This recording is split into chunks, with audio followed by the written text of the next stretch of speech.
do quinto ano, tudo bem com vocês? Espero que esteja tudo ok. Hoje teremos a nossa aula de número 18 da disciplina de Geografia. Hoje vamos trabalhar sobre conurbação.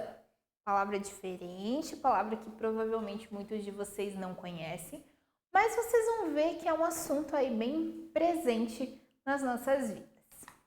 Então, os objetivos são dar o conceito de conurbação, analisar a Revolução Industrial na Inglaterra e no Brasil, entender o que é uma região metropolitana e conhecer regiões metropolitanas do Brasil e de Santa Catarina. O que vocês precisam para essa aula? Lápis, caneta, borracha e o caderno de geografia. Façam anotações durante a aula, deem pause no vídeo ali para conseguirem marcar, porque às vezes são muitos conceitos, muitos conhecimentos e daí às vezes é difícil de gravar tudo. Então dá uma anotadinha ali para facilitar o estudo de vocês. Começando com o conceito de conurbação, que é o assunto da aula de hoje. Então, a conurbação é um fenômeno típico de áreas urbanizadas. O que é uma área urbanizada? É uma região urbana com grande número de pessoas, né? São as cidades propriamente ditas, onde há municípios com alto índice de crescimento urbano, tá? Então, alto índice de crescimento urbano é quando essas cidades elas se expandem muito, né? Tem muitas pessoas morando no local, né? O aumento de população é grande num período menor de tempo, tem um aumento aí de comércio, de indústrias, então são cidades que, né, a economia principalmente está circulando. Logo, trata-se da junção de um município com outro, tá? Então, conurbação é quando se junta dois ou mais municípios. O que ocorre quando essas áreas elas crescem e se expandem seus espaços de influência além dos limites municipais. Então, esses locais, essas regiões urbanizadas, elas crescem tanto que elas chegam a se juntar, né? Um município ele acaba se juntando com o outro. Isso é conurbação. As cidades. Em razão da expansão das cidades, esses limites eles praticamente desaparecem, formando em muitos casos áreas em que é quase impossível saber onde termina uma cidade e onde começa outra cidade, sendo bastante comum em áreas populosas, grandes capitais e nas médias cidades, as quais são próximas geograficamente uma das outras. Então, com a conurbação, o que acaba acontecendo? Muitas cidades você não consegue delimitar, né? Então, o território, no geral, ele é delimitado, né? Eu tenho os limites, né, de Santa Catarina e Paraná, Paraná e São Paulo, enfim. Mas nessas áreas conurbadas, o que acontece? Não se sabe ao certo, aqui está terminando uma cidade, começando outra, ou aqui já é a outra cidade, então há regiões em que não se tem, né, propriamente dito, qual cidade exatamente é. E as pessoas, no geral, não sabem em qual cidade elas estão naquele determinado limite. O processo de conurbação. Então, a urbanização é quando o meio urbano ele cresce mais do que o meio rural.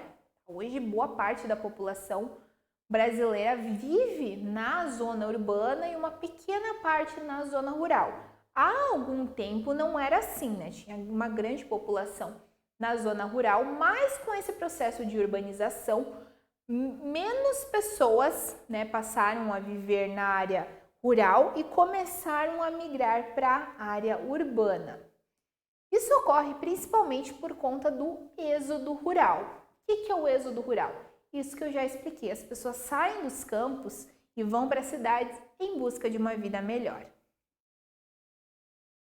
Diversos fatores, eles contribuem para o crescimento das cidades. Como, por exemplo, o que contribui para que uma cidade cresça, para que uma cidade se expanda? Primeiro, industrialização. Um grande número de indústrias automaticamente vai gerar um grande número de empregos. Se tem um grande número de empregos, automaticamente as pessoas vão migrar para essas regiões. Então, imagine pessoas que estão morando em regiões onde quase não tem emprego. elas vão para locais onde tem muitas indústrias para poderem estar trabalhando. Outra questão, presença de multinacionais. O que são multinacionais? São empresas que estão presentes em diversas nações, por isso multinacionais, múltiplas nações. Por exemplo, McDonald's. McDonald's é uma empresa, né, uma rede ali de fast food que está presente não só no Brasil, como em diversos países, tá? Ela é um exemplo de multinacional e que acaba automaticamente também gerando muitos empregos. E melhores oportunidades de emprego também. Então, às vezes, a pessoa mora num local, ela tem um emprego bom, mas ela consegue uma proposta de emprego muito melhor em outra área, né, numa cidade maior, por exemplo. Também uma razão aí, um fator que vai contribuir para o crescimento das cidades. Pessoal, agora a gente vai trabalhar um pouquinho de história, tá? Esse conteúdo precisam ver com mais intensidade lá no 7º, 8º ano, provavelmente, que é sobre a Revolução Industrial. A Revolução é quando ocorre uma grande diferença, geralmente, né, uma grande melhora em algum aspecto na sociedade. Nós chamamos de Revolução Industrial o processo em que levou à substituição das ferramentas pelas máquinas, da energia humana, da energia feita pelas pessoas, pela energia motriz, que é a energia das máquinas, e do modo de produção doméstico ou artesanal, feito ali em ambientes, né, no lar, pelo sistema fabril, ou seja, pelas fábricas. Diversas nações se transformaram em predominantemente industriais e suas populações se concentraram cada vez mais nas cidades. O país que começou com a Revolução Industrial, ou seja, que substituiu toda essa questão de mão de obra feita apenas por seres humanos, né, de um modo manual, mecânico, aqui começou no século XVIII, tá? E esse país foi a Inglaterra. A Revolução Industrial no Brasil. Então, lá no século XVIII, 1700 e pouco, a Inglaterra, né, começou com esse sistema que vai estar substituindo as pessoas, o modo manual, que se torna um pouco mais lento também, e vai estar formando aí máquinas e indústrias para ter um rendimento muito maior dos produtos. No Brasil, quando isso começou? No Brasil foi bem mais tardio. Tá? Então, no começo do século XX, fábricas têxteis, né, o têxtil é que trabalha com tecido, principalmente surgiram em São Paulo e no Rio de Janeiro, começando a Revolução Industrial no nosso país. Mas a industrialização no Brasil só começou mesmo em 1930. Então levou, né, entre Inglaterra e Brasil, daí a gente considera praticamente 2 séculos, né, de diferença. Então aqui nós temos uma imagem, inclusive, mostrando essa questão do sistema fabril. Então, essa ideia de industrialização no Brasil começou há cerca aí de 1 século, tá? Então é bem recente no nosso país. Pessoal, aqui nós temos uma imagem, né, uma obra da Tarsila do Amaral, é uma obra de 1933, ela é uma das grandes artistas, foi uma das grandes artistas do nosso país. O nome dessa obra é Os Operários. Talvez vocês já trabalharam sobre isso em artes. Tá? Então, nessa obra aqui, a gente é bastante evidente essa questão da industrialização. A gente vê no fundo ali, né, indústrias, aqui os chaminés, fumaça saindo, e diversas pessoas que são chamadas de operários. Quem são os operários? Essas pessoas que operam, que trabalham com a máquina. Tá? Se vocês observarem, são pessoas bastante distintas, né? A gente vê etnia, idade, cultura, né? Então a gente vê diversas pessoas trabalhando em indústrias. A Era Vargas. Então aqui nós temos a imagem do Getúlio Vargas, que foi presidente do nosso país, o presidente que ficou mais tempo no comando aí em seu mandato, cerca de 19 anos. Então foi durante o governo de Getúlio Vargas que se criou a Companhia Siderúrgica Nacional. foi a principal responsável pela produção de aço. Também foi feita a Petrobras, no setor da produção de energia, e também a Companhia Vale do Rio Doce, responsável pela extração de recursos minerais.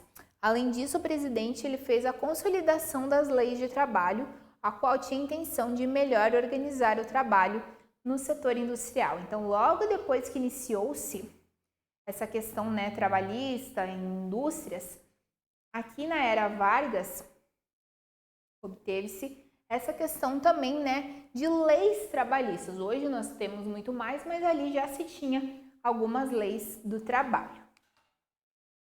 Consequências positivas da Revolução Industrial no Brasil. Vamos analisar. Então, sobre essa questão das indústrias, da Revolução Industrial, quais as consequências positivas? Primeiro, crescimento da população, da produção de produtos nacionais associada à queda do preço. Então, se você consegue produzir mais mercadorias numa região próxima, automaticamente o valor de transporte vai ser muito menor e assim os produtos são mais baratos. Por que produtos importados são caros? Eu importei um produto de um outro país. Por que no Brasil é mais caro do que no país? Porque tem esse valor do transporte para o Brasil. Então, se eu consigo produzir coisas aqui, elas vão se tornar mais baratas. Geração de milhares de empregos no setor da indústria. Então, aqui nessa questão que a gente já falou antes, se gera muitos empregos. Desenvolvimento de trabalho nas áreas da indústria, com a criação de sindicatos na intenção de defesa dos direitos dos trabalhadores. Então, os sindicatos eles vão estar defendendo os trabalhadores, criando essas leis aí para proteger o trabalho, Então, o trabalhador, Então, vamos analisar, Todo trabalhador ele tem direito ali a um período de férias durante o ano, tem direito a estar recebendo, obviamente, o salário dele, a estar recebendo 13º, enfim. Desenvolvimento dos setores de comunicação e também do transporte. Agora as consequências negativas da Revolução Industrial no Brasil. Tudo parece maravilhoso, mas tem algumas consequências que não são boas sobre isso. Aumento da poluição com o lançamento de rejeitos químicos no ar e rios, além da prática de crimes ambientais. Então, as indústrias elas produzem muitos gases poluentes, produzem produtos químicos no geral que podem estar poluindo o meio ambiente. Utilização, hoje não, mas antes se utilizava a mão de obra infantil, era praticado o trabalho infantil. Crescimento dos centros urbanos dificultando a comodidade de todos. Então, o espaço ele não aumenta, Aquela região tem aquele espaço, o espaço não vai estar se expandindo, mas o número de pessoas sim. Então, às vezes acaba acontecendo o quê? As pessoas não conseguem ficar muito cômodas, tem muita gente, fica sufocado às vezes em determinados locais. Sobre regiões metropolitanas. Talvez vocês já ouviram falar sobre metrópole, região metropolitana. Vamos entender. Uma metrópole ela é definida a partir de 2 critérios principais. São cidades populosas, ou seja, com um grande número de habitantes, e que concentram as principais indústrias, comércios e serviços daquela região, Isso é uma metrópole, então cidades grandes, com muitas pessoas vivendo, e que nelas há um grande número aí de indústrias e comércios e boa parte das pessoas daquela região, não necessariamente da cidade, mas que daquela região em volta vão estar utilizando. Assim, os municípios ao seu redor que usam esses serviços para sobrevivência e que são influenciados pela metrópole pertencem à região metropolitana dessa cidade. Então, a metrópole seria a cidade, a região metropolitana seriam essas cidades próximas a ela, que fazem divisa aí e que vão estar utilizando de tudo isso. Sudeste brasileiro. Então, a região sudeste, a gente viu, já trabalhou sobre as regiões do Brasil. A região sudeste, ela abriga as 3 maiores regiões metropolitanas do Brasil, que seria a região metropolitana de São Paulo, Rio de Janeiro e de Belo Horizonte. Se a gente somar as três juntas, elas abrigam aí 35 milhões de pessoas. Isso dá mais ou menos 15% de toda a população brasileira. São enormes. A cidade de São Paulo. Então, a cidade de São Paulo, maior do país e, consequentemente, com a maior região metropolitana do Brasil, ela conurba-se com quase todos os municípios que integram sua região metropolitana. Essa região é bem extensa, possui 39 municípios. Então, na região metropolitana de São Paulo, provavelmente vocês já ouviram falar sobre as cidades de São Paulo, há 39 municípios nessa região. Consequências da conurbação. Com o processo de crescimento e de junção das cidades, áreas conurbadas elas tornam-se cada vez mais frequentes nas grandes aglomerações urbanas. Essa junção ela pode ter lados positivos, pois os serviços feitos em uma cidade podem ser inclusos em outras cidades, mas também, além de emprego, educação, saúde e lazer, que podem ser compartilhados pelos habitantes de áreas conurbadas. Então, ter todos esses serviços e produtos em uma metrópole, em uma região, vai fazer com que outras cidades próximas também possam usufruir disso. Migrações pendulares. Então, as migrações pendulares, elas são aquelas em que um habitante mora numa cidade, trabalha em outra e aproveita o lazer de um terceiro município. Ela pode ocorrer dessa forma. Por exemplo, fazendo girar a economia e contribuindo para o desenvolvimento social e para a economia também da área. Efeitos negativos. Porém, as conurbações, elas também têm seus lados negativos. Há localidades onde é quase impossível reconhecer os limites. A gente já viu sobre isso de uma cidade em relação a outra, causando confusão quanto às políticas da cidade. Um exemplo dessa questão, mas tanto faz onde começa, onde termina. Na verdade, não, olha só. Conflito entre as prefeituras para a prestação de serviços básicos, como a coleta de lixo e a pavimentação das ruas. Se não se sabe ao certo a qual cidade que aquela região pertence, qual prefeitura que vai estar fazendo a pavimentação da rua, vai estar fazendo a coleta de lixo, tá? Então, é um efeito aí negativo da conurbação. Então, uma prefeitura joga para outra a responsabilidade e, com isso, quem sofre com a ausência do serviço é a própria população. Além disso, a arrecadação de impostos também pode gerar problemas. Regiões metropolitanas de Santa Catarina. Agora vamos vir para o nosso estado e vamos compreender sobre isso. Então, Santa Catarina conta com 10 regiões metropolitanas. A gente vai conhecer algumas, tá, pessoal? Não vamos trabalhar sobre as 10. A primeira é a região metropolitana de Florianópolis. Ela tem como sede a nossa capital, Florianópolis. E a região metropolitana ela tem o seu núcleo composto pela conurbação de Florianópolis com os municípios vizinhos, formando uma única área urbana contínua onde vivem mais de 1 milhão de pessoas. Outra região, a metropolitana Norte e Nordeste catarinense.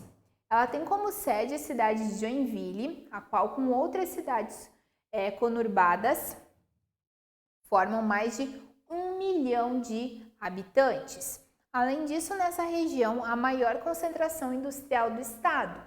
É nessa região que a nossa cidade, São Bento do Sul, faz parte. Então, São Bento do Sul faz parte dessa região, da região metropolitana Norte e Nordeste catarinense. Pessoal, agora vocês concluíram os estudos de vocês. Vocês vão realizar as atividades propostas para intensificar os saberes.